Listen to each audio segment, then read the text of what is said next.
안녕하세요, 이태 아빠입니다. 오늘 드디어 첫 강의입니다. 본격적으로 강의를 시작하기 전에 제 강의를 선택해 주셔서 감사합니다. 그리고 동시에 하나의 약속을 드리도록 하겠습니다. 저는 개인적으로 모든 정보는 희소성에 바탕을 두어야 한다고 생각합니다.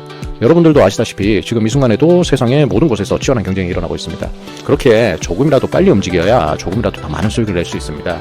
제 전자책이 그렇듯이 제 강의도 정해진 수강료는 없습니다. 한 사람이 수강을 하실 때마다 그냥 1만원씩 수강료가 올라갑니다.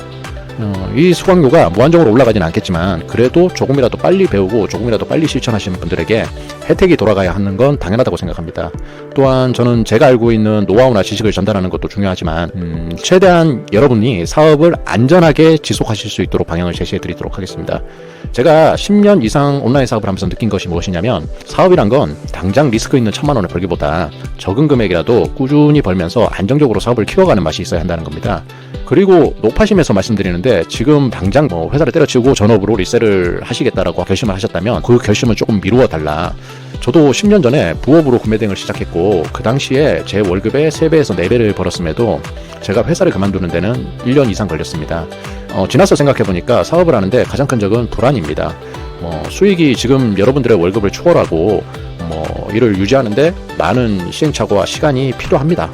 하지만 제 주변에 전업을 선택하신 많은 대표님들이 그 시행착오와 그 인고의 시간을 견디지를 못하고 멘탈이 나가버려서 포기하시는 분들을 많이 봤습니다. 제가 알려드리는 대로 하면 분명 적지 않은 돈은 버실 수 있을 겁니다. 하지만 거기에 머물지 마시고 제가 알려드린 걸 기초로 자기만의 노하우를 쌓으시도록 노력을 하셔야 합니다. 그렇게 노력을 하다 보면 결국 원하시는 수익에 도달하실 수 있을 겁니다. 물론 실천을 하고 안 하고는 여러분의 몫입니다. 그리고 저는 여러분들이 최대한 안정적으로 사업을 키워나갈 수 있도록 가이드해드리는 게 저의 몫이죠. 마지막으로 하나 부탁드리면 고민하는 데 시간을 보내지 마세요. 고민한다고 해결되는 것도 없고 그냥 시간만 가니까 기왕 선택한 거 믿고 실천하시기 바랍니다. 그럼 저도 여러분을 믿고 시작하도록 하겠습니다. 이번 시간에는 리셀이란 무엇인가와 리셀을 대하는 여러분의 마음가짐에 대해서 말씀드리도록 하겠습니다. 이번 시간은 일단 이론 시간이고요. 지루하실 수 있겠지만 리셀러로서 기본적으로 알고 계셔야 하는 상식과 여러분들을 쉽게 포기하지 않게 만들기 위한 정신부장 시간입니다. 수강료를 결제하고 강의까지 들으신 분들 중에 리셀이 무엇인지 모르시는 분들은 없을 것입니다. 일단 리셀은 말 그대로 다시 팔다입니다. 속칭 대팔이라고 하죠. 그런데 우리가 하는 온라인 리셀은 일반적인 공연 티켓을 취급하는 암표 장사나 오프라인에서 줄 서서 희소성 있는 상품을 대파는 사람들과는 다릅니다. 대파리의 경우 일단 본인들이 상품을 구입을 해서 재고를 가지고 있죠. 재고를 가지고 있는 시간이 짧겠지만 그래도 재고를 부담해야 하는 위험이 있을 수밖에 없습니다. 그런데 우리가 하는 온라인 리셀의 경우에는 판매가 되면 그때 구입을 합니다. 그렇기 때문에 재고의 리스크는 없습니다. 이것이 일반 대파리와 우리가 하는 온라인 리셀의 가장 큰 차이점이죠. 우리 입장에서는 재고의 리스크가 없으니 좋은 거죠. 그런데 지재권 시간에 알려드릴 상표권과 관련해서 재고를 가지고 있지 않으면 문제가 발생할 수 있습니다. 이건 지재권 시간에 알려드리도록 하겠습니다. 리셀은 어떻게 하는 거냐? 이건 표만 봐도 쉽게 이해하실 수 있을 거예요. 자사몰이나 편집샵을 포함한 온라인 또는 오프라인 몰에서 상품을 소싱해서 마진을 붙여서 다른 마켓에 리스팅을 하고 주문이 들어오면 직배송을 시키던지 받아서 직접 배송을 하면 됩니다. 그런데 가끔 초보자분들이 아니 그러면 고객이 직접 각 마켓이나 편집샵에서 구입을 하면 되지 않냐 라고 반문하시는 분들이 계신데 고객은 여러분들이 생각하는 것보다 현명하지도 부지런하지도 않습니다. 각 사람들마다 편애하는 마켓이 대부분 있습니다. 그리고 대한민국의 그 어떤 마켓도 모든 상품을 취급하는 마켓은 없습니다. 판매자는 모르겠지만 고객들마다 각 마켓을 이용하는 이유가 다 따로 있습니다. 11번가 같은 경우에 SK 직원일 수도 있고 G마켓이나 옥션의 경우에는 관공서일 수도 있고요. 여러분들이 상상할 수 없는 이유나 할인 또는 쿠폰으로 각 마켓을 사용하기 때문에 1차원적으로 단순하게 최저가가 아니기 때문에 못 판다고 생각하시면 안 됩니다.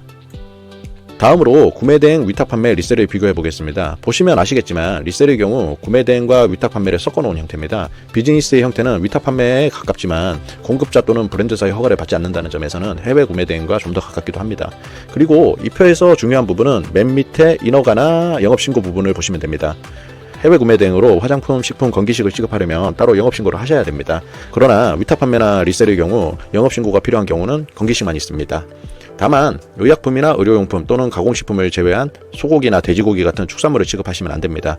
물론 여러분이 일정 자격을 갖추고 원하시면 영업신고를 하시고 취급하시면 되는데 조금 더 까다롭고 리셀을 하면서 이런 것까지 영업신고를 하지는 않죠. 그래서 대부분의 리셀러들이 의약품, 의료용품, 축산품을 취급하지는 않습니다. 물론 가공식품을 취급하셔도 됩니다. 그리고 제가 이 표를 보여드리는 이유는 이 말을 하기 위해서입니다. 초보자들이 온라인에 접근할 때 쉽게 하는 비즈니스가 여기 나와 있는 세 가지: 구매대행, 위탁판매, 리셀이잖아요. 구매대행의 경우 해외 상품을 찾는 소비자를 위해서 구매대행이라는 서비스를 제공하고 수수료를 받으니까 그 나름대로 사회적인 의미가 있고, 그리고 위탁판매의 경우에 상품 판매에 어려움을 겪고 있는 위탁 판매자를 위해 상품을 대신 팔아주는 것이니까 그것도 그 나름대로의 사회적인 의미가 있죠. 그런데 리셀은 엄밀히 따지면 사회적으로 아무런 부가가치를 만들어내지를 못해요. 사실 리셀러가 없다면 어차피 쿠팡 고객이 쿠팡에서 상품을 검색해서 그 상품을 못 찾으면 네이버나 지마켓에서 상품을 검색해서 구입하지 않을까요? 그리고 브랜드사나 공식 판매자는 리셀러가 판매를 하는 걸 당연히 안 좋아할 수밖에 없죠.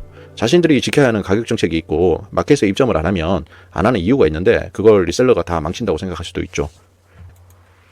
제가 이 이야기를 왜 하느냐, 시작도 하기 전에 여러분들의 사기를 꺾으려는 것도 아니고, 제 주변에 리셀러를 하시는 분들이 리셀을 그만두시면서 가장 많이 하시는 말이 마음이 안 편하다는 것입니다.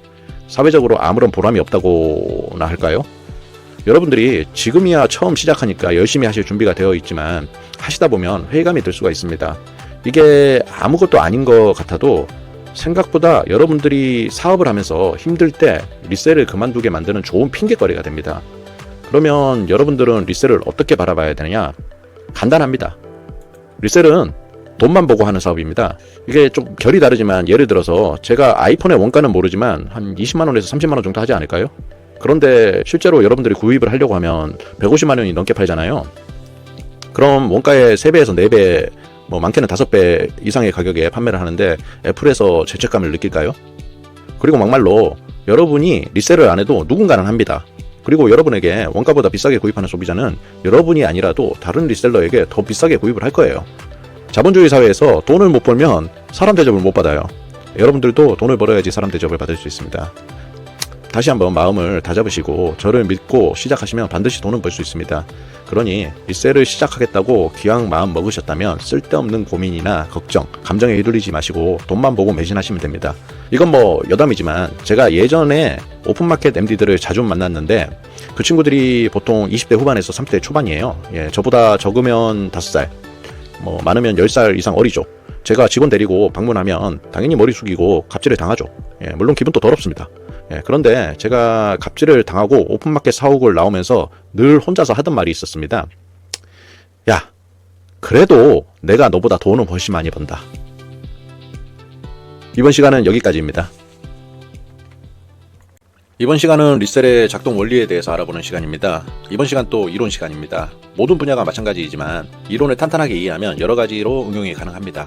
제가 사실 여러 명에게 리셀을 가르쳤는데 이론을 빼고 바로 실전을 가르치니까 배우신 분들의 응용력이 너무 떨어져요. 본인만의 길을 찾으셔야 하는데 늘 시키는 대로만 하시고 계시더라고요. 사실 또 정작 하지 말라고 하는 행동을 하고 있고, 또 생각해보라고 한 건 생각 안 해보고 그냥 막 하고 있고, 그래서 많이 답답했습니다. 물론 제가 시키는 대로 하면 돈은 버시긴 하실 거예요. 그런데 딱 거기까지입니다. 하지만 여러분이 이론을 이해하시면 제가 미처 생각해내지 못한 저보다 나은 다양한 전략을 구사하실 수 있을 거예요. 그러니까 이론이 지루하시더라도 한 번씩 들으면서 생각해보세요. 분명히 도움이 될 것입니다. 그럼 리셀의 작동 원리는 뭐냐? 한마디로 정의하면 정보의 비대칭성입니다. 고객과 여러분이 가진 정보의 양이 다르기 때문에 리셀이라는 비즈니스가 유지가 됩니다. 그럼 답 나왔죠? 기본적으로 여러분들이 추구해야 하는 것은 더 많은 정보를 획득하려는 노력입니다. 그럼 그 정보들은 뭐냐? 첫 번째로 마켓별 고객의 행동 패턴이나 마켓 자체를 이해해야 합니다. 리셀을 하는 데 있어서 가장 좋은 마켓은 쿠팡입니다. 그리고 저도 여러분들에게 쿠팡 위주로 리셀을 하는 방법을 알려드릴 겁니다. 그럼 왜 쿠팡이 리셀하기 좋은 마켓이냐? 쿠팡은 일단 사용자가 많습니다. 대한민국에서 하루 사용자가 가장 많은 곳이 쿠팡입니다. 같은 물건을 팔아도 사람 많은 곳에서 팔아야 되는 건 당연하잖아요. 그래서 쿠팡에서 리셀을 합니다. 두 번째로는 쿠팡의 경우에 가격에 민감하기도 하지만 둔감하기도 합니다. 여러분들도 아시다시피 쿠팡에는 아이템 위너라는 시스템이 있기 때문에 그 시스템 안으로 들어가게 되면 최저가 판매자가 승자 독식을 하는 구조가 이루어집니다. 하지만 여러분이 조금만 노력해서 키워드를 잘 활용하면 동일 제품이라도 아이템 위너를 피해서 틈새를 만들어내고 그 틈새를 통해서 가격에 둔감한 영역을 만들어낼 수 있습니다. 자세한 내용은 실전편에서 알려드리도록 하겠습니다. 그리고 쿠팡 고객들은 대부분 앱으로 결제를 하세요. 앱이 기본적으로는 PC보다는 자리 싸움은 치열하지만 그만큼 상세 페이지에 신경을 안 쓰셔도 됩니다. 판매자가 상세 페이지를 정밀하게 디자인을 하더라도 작은 휴대폰 화면에서 자세히 보여지기는 어렵겠죠. 그리고 사실 극단적으로 이야기하면 쿠팡은 썸네일만 잘 만들면 됩니다. 그리고 상세 페이지는 대강 만들어도 상품이 팔리는 마켓입니다. 다음으로 쿠팡의 경우 상품 등록이 편하고 아이템 위너라는 시스템을 잘 활용하면 됩니다. 여러분들이 아무리 가격 경쟁력을 가지고 있는 상품을 가지고 있더라도 네이버나 지마켓, 옥션, 11번가에 오늘 당장 입점을 한다면 광고를 하지 않고서는 단기간에 그 상품을 상위에 노출시키는 것은 결코 쉽지 않습니다. 네이버의 경우에는 판매자 지수가 올라가야 상품 노출에 탄력을 받을 수가 있는데 이게 하루 이틀 만에 되지는 않죠. 하지만 쿠팡은 상대적으로 여러분의 판매 지수에 민감하지 않습니다. 특히 아이템 위너로 묶을 경우 상품을 등록하면 빠르면 2시간 안에 판매가 이루어집니다. 그리고 로직이 네이버에 비해 간단합니다. 쿠팡은 사실 상품에 포커스가 맞춰진 마켓입니다. 반면에 네이버나 지마켓, 옥션, 11번가의 경우에는 상품보다는 여러분의 전체적인 판매자 지수를 중요시하기 때문에 여러분의 판매자 지수가 낮다면 아무리 좋은 상품을 가지고 있더라도 경쟁력을 충분히 발휘하기가 쉽지가 않아요. 그러나 쿠팡의 경우에는 상품에 대한 경쟁력만 있다면 바로 성과를 낼 수 있습니다. 그리고 마지막으로 키워드나 상품명만 잘 잡으면 상단 노출이 비교적 쉽습니다. 자세한 내용은 실전편 시간에 알려드리겠지만 네이버에 비해서 쿠팡의 검색 로직은 촘촘하지 않은 편입니다. 키워드만 잘 잡으면 최저가가 아니더라도 노출에서 장점을 살릴 수가 있기 때문에 충분히 판매가 가능합니다. 크게 두 번째로 여러분들에게 필요한 것은 어떤 상품을 소싱해야 하는지에 대한 정보입니다. 가장 큰 대전제는 검색량도 높고 검색 난이도도 높은 상품을 소싱해야 한다는 겁니다. 이게 무슨 말이냐? 찾는 고객은 많은데 고객이 쉽게 찾을 수 없는 상품을 소싱하시면 좋습니다. 당연한 말이지만 고객이 찾기 어려우면서도 가격에 대한 정보를 가지고 있지 않으면 리셀하기에 가장 좋은 제품입니다. 사실 여러분들이 이런 상품을 찾으시면 돈이 되죠. 말만 들으면 모르니까 이 소싱 부분도 실전편에서 자세히 알려드리도록 하겠습니다. 세 번째로 어떻게 팔아야 하는지에 대한 정보가 여러분들한테 필요합니다. 사실 리셀은 속도전입니다. 여러분들이 기본적으로 팔릴 가능성이 높은 제품을 소싱하겠지만 솔직히 말해서 100% 팔린다는 보장이 없잖아요. 그렇기 때문에 팔릴지 안 팔릴지 모르는 상품에 정성을 다하는 것은 의미가 없습니다. 일단 리셀의 대상 제품 자체가 브랜드 제품들이고 고객은 그 상품에 대해서 충분한 정보를 가지고 있을 가능성이 높기 때문에 여러분이 상세 페이지에 공을 들여서 다시 고객을 설득할 필요는 없겠죠. 이걸 제가 알려드려도 습관적으로 많은 분들이 착각을 하시는데 분명히 말씀드리지만 상세 페이지에 공을 들이기보다는 상품을 하나라도 더 등록하는 것이 훨씬 효과적입니다. 그리고 실전편에서 자세히 알려드리겠지만 저는 여러분에게 문제없이 가장 빠르게 상품을 등록하는 방법을 알려드리도록 하겠습니다. 다시 한번 말씀드리지만 여러분은 리셀을 하는 겁니다. 리셀은 브랜드사의 마케팅에 몰래 숟가락을 하나 얹어가는 비즈니스입니다. 여러분이 혹시라도 밥상을 차릴 생각이라면 리셀을 하지 마시고 상표 출원하시고 사입을 하시면 됩니다.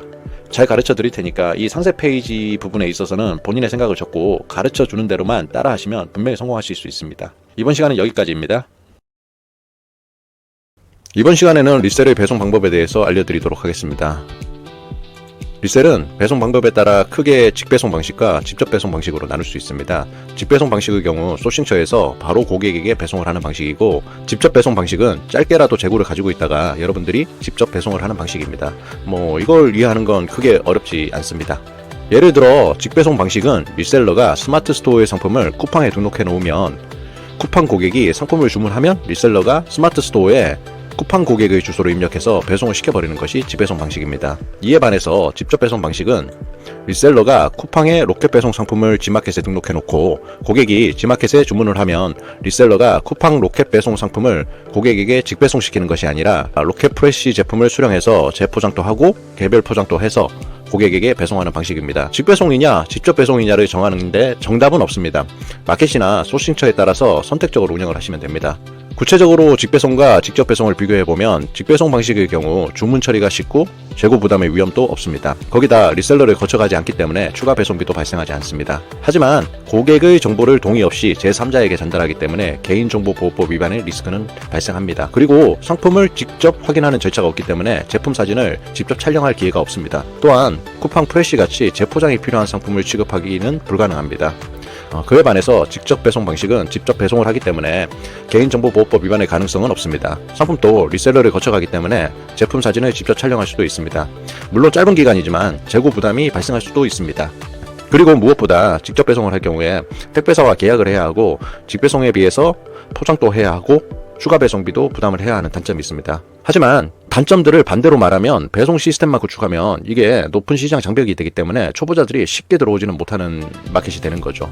사실 직배송은 부업 정도로 운영을 할 수 있지만 직접 배송의 경우에는 부업으로 운영하는 것이 쉽지가 않습니다. 그래서 쿠팡 프레시 상품을 직접 배송으로 취급하는 리셀러들은 대부분 전업 또는 사입을 하면서 추가로 운영을 하고 있습니다.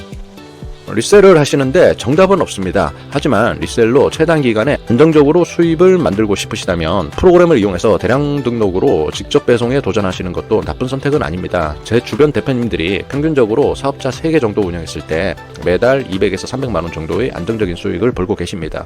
프로그램을 이용한 대량 등록 리셀 방식은 이번 강의에는 포함되어 있지 않습니다만 기회가 되면 소개해드리도록 하겠습니다. 이번 시간은 여기까지입니다. 리셀을 할 때 여러가지 법적 분쟁이 발생할 수 있습니다.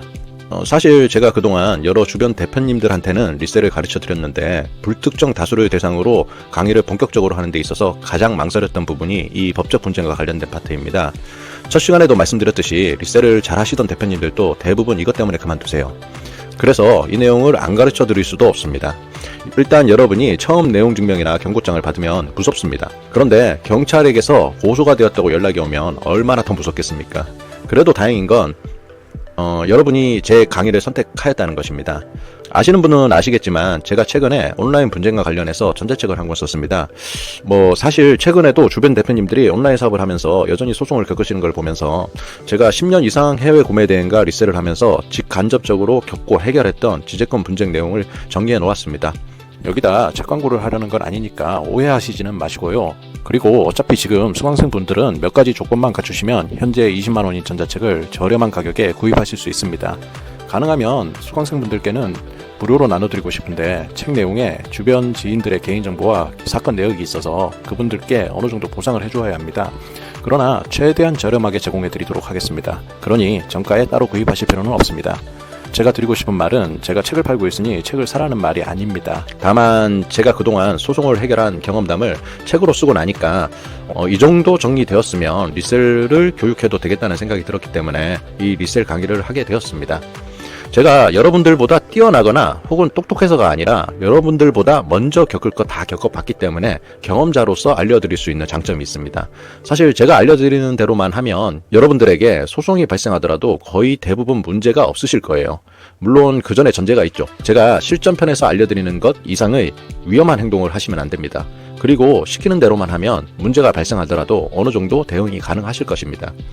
자, 그럼 지재권 이해하기 본격적으로 시작해 보도록 하겠습니다.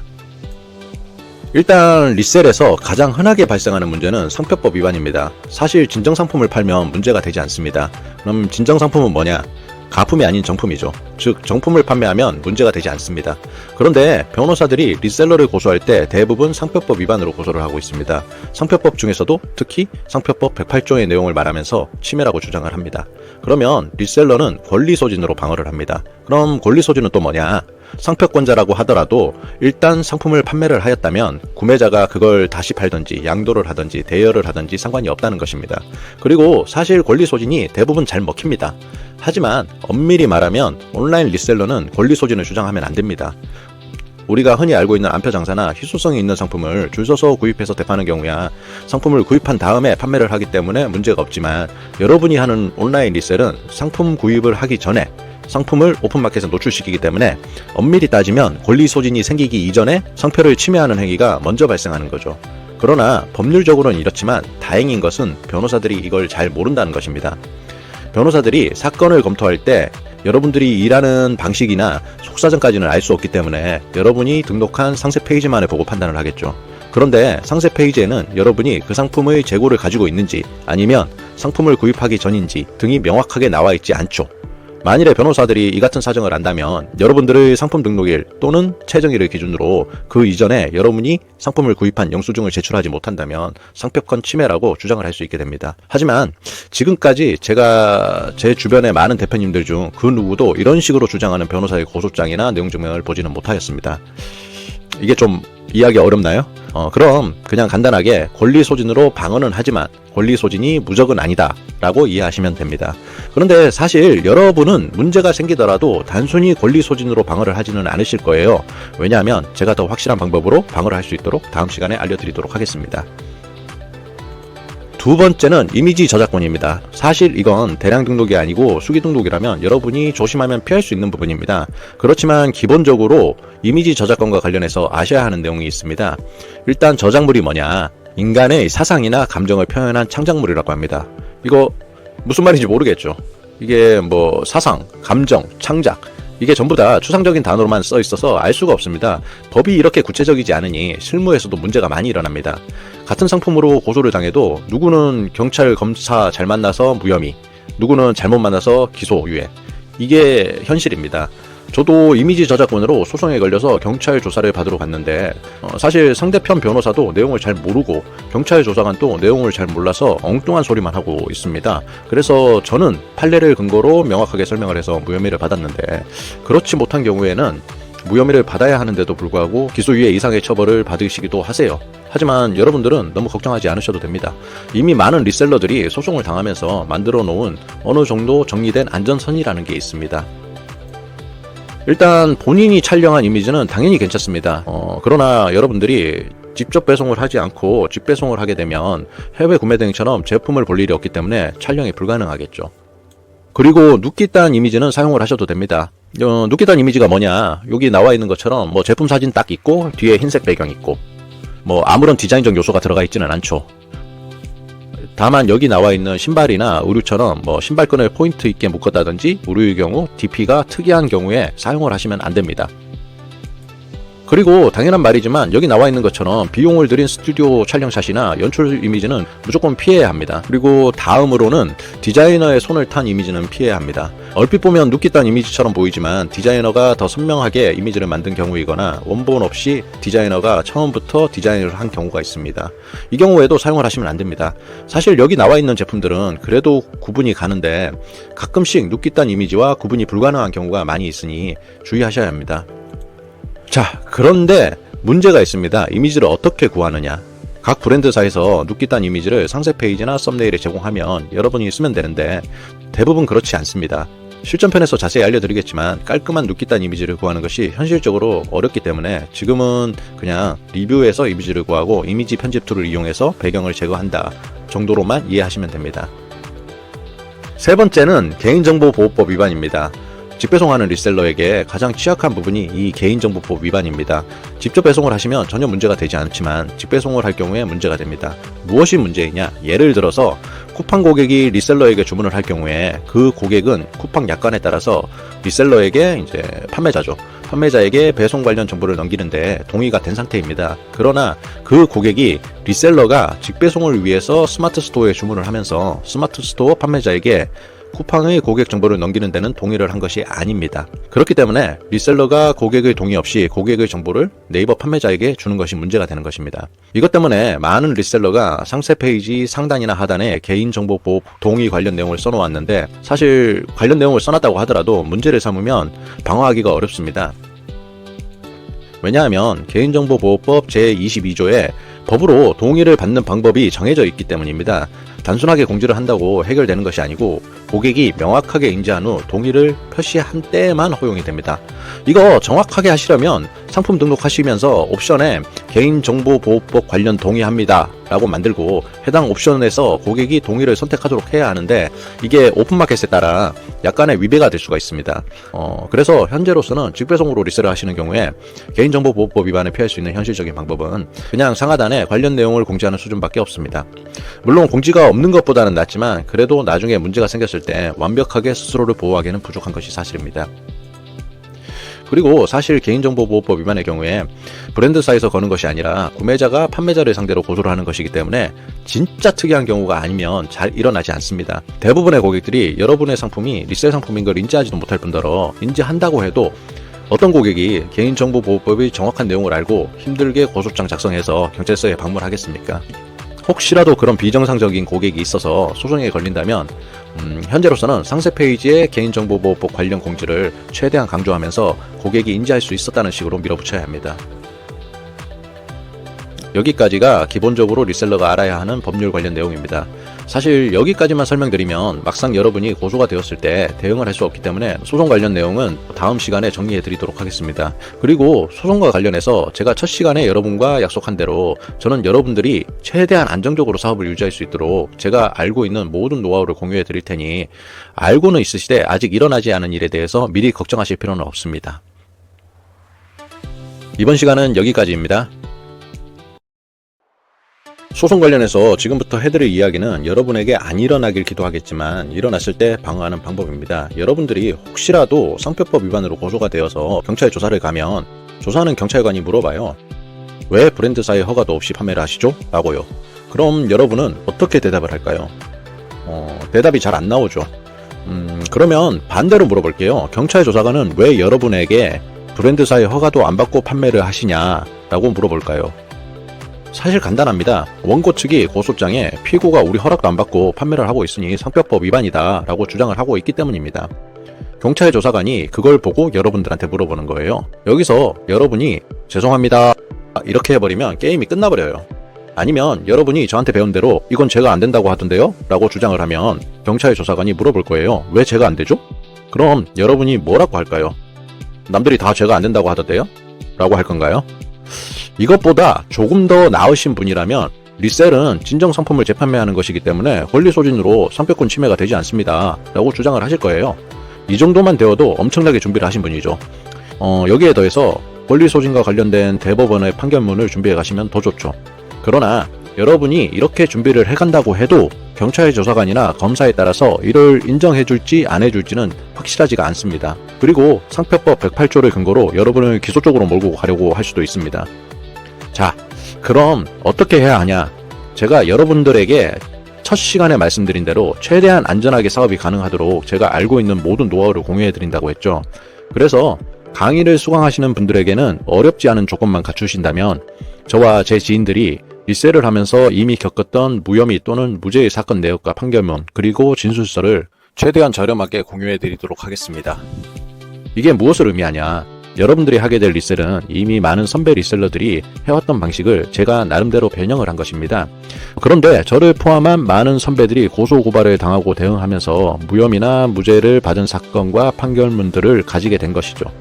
일단 여러분이 고소를 당해서 경찰 조사를 가면 경찰 조사관이 원고의 의견만을 기준으로 여러분을 조사하게 되는데 사실 경찰 조사관이나 검사가 이전에 유사 사건을 다루어 봤다면 모르겠지만 그렇지 않다면 원고의 주장을 그대로 인용할 가능성이 높습니다.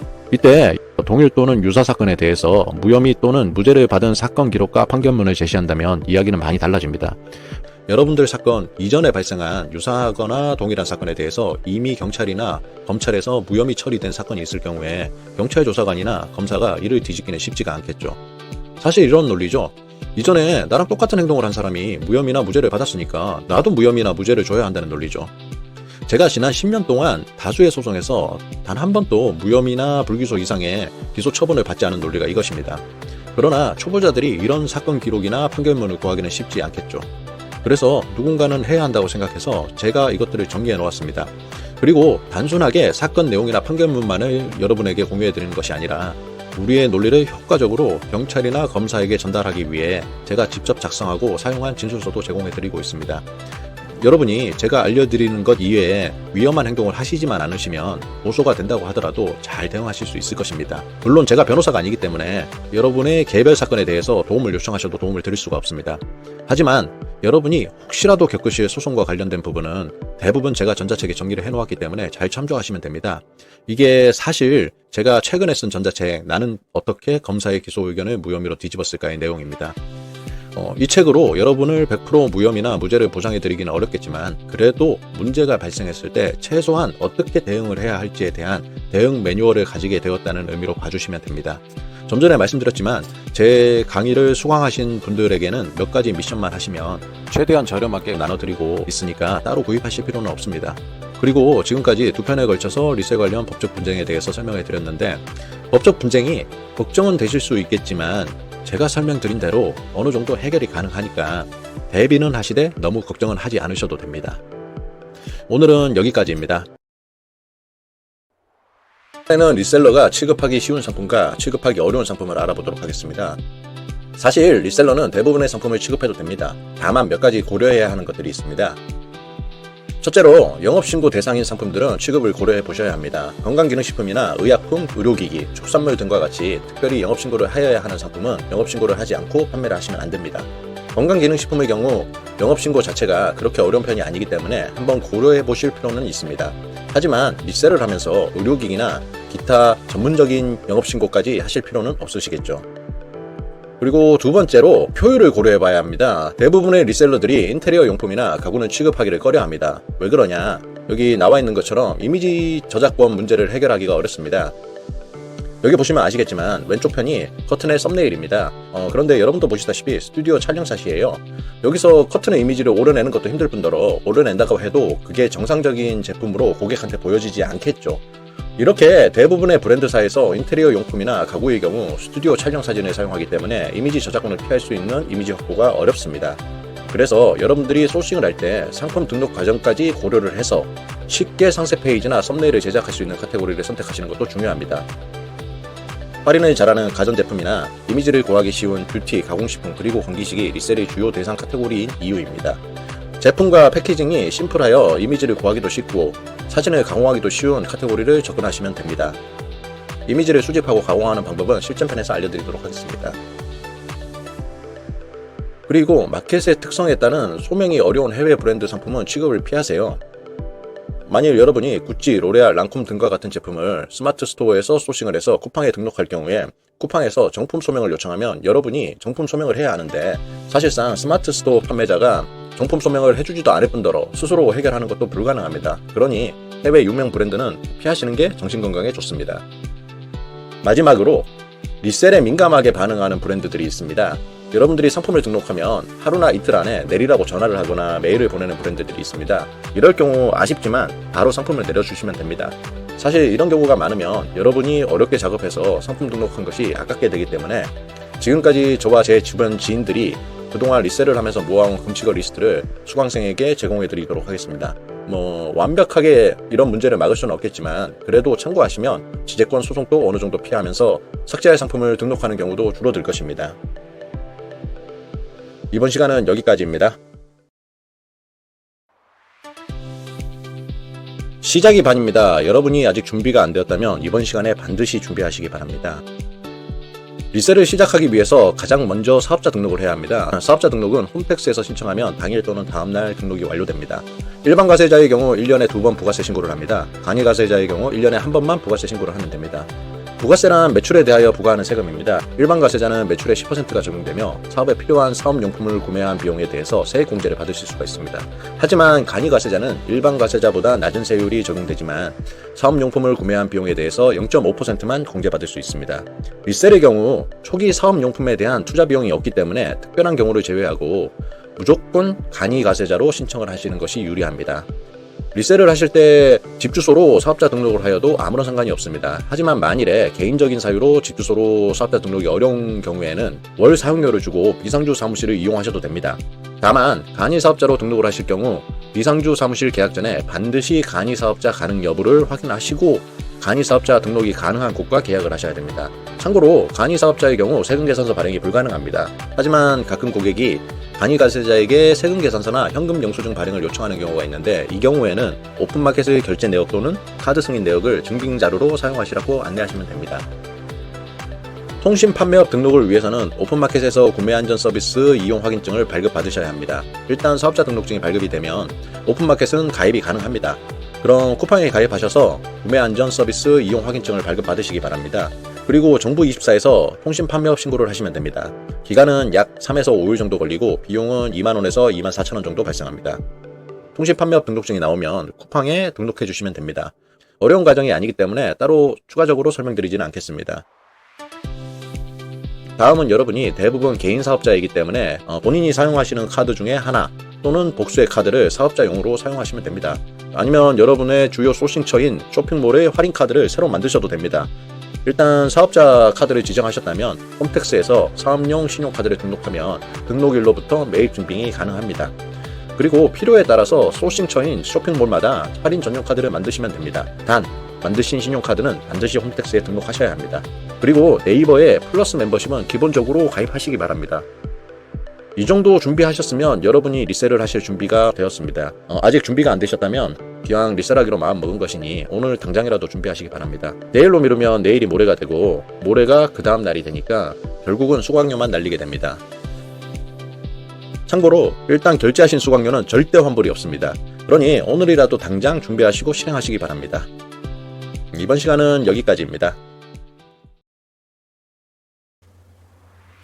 이번 시간이 이론 시간의 마지막 시간입니다. 이론에서 마지막으로 배우셔야 하는 건 여러분의 마진을 계산하는 방법입니다. 당연한 말이지만 리셀을 하기 위해서 기본적으로 오픈마켓 수수료와 마진을 구할 수 있어야 합니다. 온라인을 오래 하신 분들도 이걸 정확하게 계산하지 못하시는 분들을 많이 봤습니다. 기본적으로 제가 실전편 시간에 계산기 툴을 드리겠지만 온라인 사업을 한다면 계산 툴이 없이도 언제든지 계산을 하실 수 있어야 합니다. 처음에는 어려울 수 있는데 계속 반복하면 쉽게 하실 수 있습니다. 그럼 시작하겠습니다.